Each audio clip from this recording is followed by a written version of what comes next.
Letter రాసి ఏది కండవ కప్పిండు, కాంగ్రెస్ పార్టీలో చేర్చుకున్నాడు ఎవరిని గూడెం మైపాల్ రెడ్డిని. గూడెం మైపాల్ రెడ్డి నిన్న కార్యకర్తల మీటింగ్ పెట్టి ఏమన్నాడంటే, ఇగో కాంగ్రెస్ పార్టీ నా డాష్ల పార్టీ, గూడెం మైపాల్ రెడ్డి సెన్సేషనల్ కామెంటు.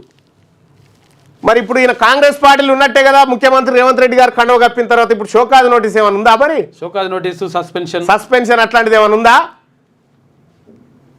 ఆయన రెడ్డి గారు కాబట్టి ఉండదా? ఏం డ్రామాలు ఇవి, ఇంకెంత కథ. ఇక్కడది ఒకసారి లాక్ ఓపెన్ చేయి. ఇక్కడ గూడెం మైపాల్ రెడ్డి గారు,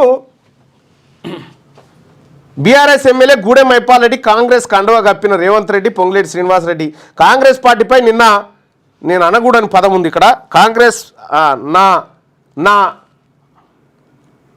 నా మెడలో కాంగ్రెస్ పార్టీ అని, అంతే పార్టీ అని, నా దౌడాలో కాంగ్రెస్ పార్టీ అని తిట్టిన, కానీ పొట్టు తిట్టే మైపాల్ రెడ్డి చెప్పిన వాళ్ళకే పటాన్చెరు నియోజకవర్గంలో పోస్టింగ్లు, అధికార పార్టీ ఎమ్మెల్యేగా పెత్తనం చెలాయిస్తున్న మైపాల్ రెడ్డి చేత పార్టీని తిట్టించిన రేవంత్ రెడ్డి, పొంగులేటిలు పార్టీ కార్యకర్తలకు క్షమాపణ చెప్పాలా వద్దా? మైపాల్ రెడ్డిపై ఎటువంటి చర్యలు తీసుకోవాలో చెప్పండి. కాంగ్రెస్ పార్టీకి